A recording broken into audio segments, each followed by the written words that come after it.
ഇംഗ്ലണ്ടിന്റെ super താരമായിരുന്ന Steven ജെറാർഡിന്റെ തുറന്നു പറച്ചിലാണ് ഇപ്പോൾ ഇംഗ്ലീഷ് ഫുട്ബോളിലെ ചർച്ചാ വിഷയം.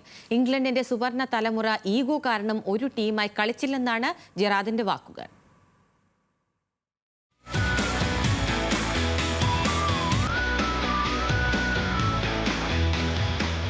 സൂപ്പർ താരങ്ങളുമായി എത്തും, സൂപ്പറായി പൊട്ടും.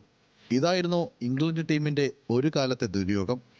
ലോകകപ്പുകളിലും യൂറോ കപ്പുകളിലും വമ്പൻ ടീം എന്ന മേലങ്കിയുമായി എത്തി ആരാധകരെ നിരാശപ്പെടുത്തിയായിരുന്നു ഇംഗ്ലണ്ടിന്റെ സുവർണ തലമുറ കളമൊഴിഞ്ഞത്. എക്കാലത്തെയും മികച്ച മധ്യനിര താരങ്ങളായ ഡേവിഡ് ബെക്കാമും സ്റ്റീവൻ ജെറാർഡും ഫ്രാങ്ക് ലാംപാർഡും, എക്കാലത്തെയും മികച്ച പ്രതിരോധ ഭടന്മാരായ John Terry, Ashley Cole, Gary Neville, Rio Ferdinand, മുന്നേറ്റത്തിൽ ബലൻഡോർ ജേതാവായ മൈക്കൽ ഓവനൊപ്പം ഉയരം കൊണ്ടും അക്രോബാറ്റിക് സ്കിൽ കൊണ്ടും ആരാധകരുടെ പ്രിയ താരമായ പീറ്റർ ക്രൗച്ചും കൗമാര താരമായ വെയിൻ റൂണിയും തിയോ വാൽക്കോട്ടും അടക്കമുള്ളവർ.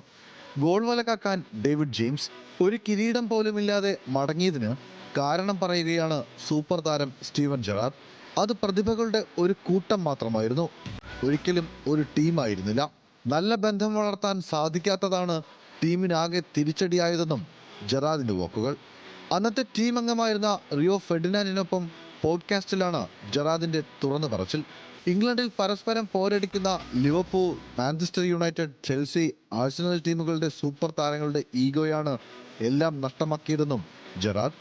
റൈവൽ ക്ലബ്ബുകളായതിനാൽ താരങ്ങൾ തമ്മിൽ സൗഹൃദമുണ്ടായിരുന്നില്ലെന്നും ജെറാർഡ് പറയുന്നു. സമീപകാലത്തെ ഇംഗ്ലണ്ടിന്റെ പ്രകടനങ്ങളിൽ ഗാരത്ത് സൗത്ത് ഗേറ്റ് ഉണ്ടാക്കിയ മാറ്റത്തെ പ്രശംസനീയമെന്നും ജെറാർഡ് വിശേഷിപ്പിച്ചു. 2018 ലോകകപ്പിൽ സെമിയിലെത്തിയ ഇംഗ്ലണ്ട് 2 യൂറോ കപ്പുകളിൽ ഫൈനലും കളിച്ചു.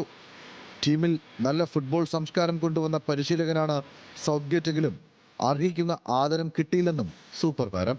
നിലവിൽ തോമസ് ട്യൂഷലിന്റെ കീഴിൽ മറ്റൊരു ലോകകപ്പിനായി ഒരുങ്ങുകയാണ് ഇംഗ്ലണ്ട് ടീം.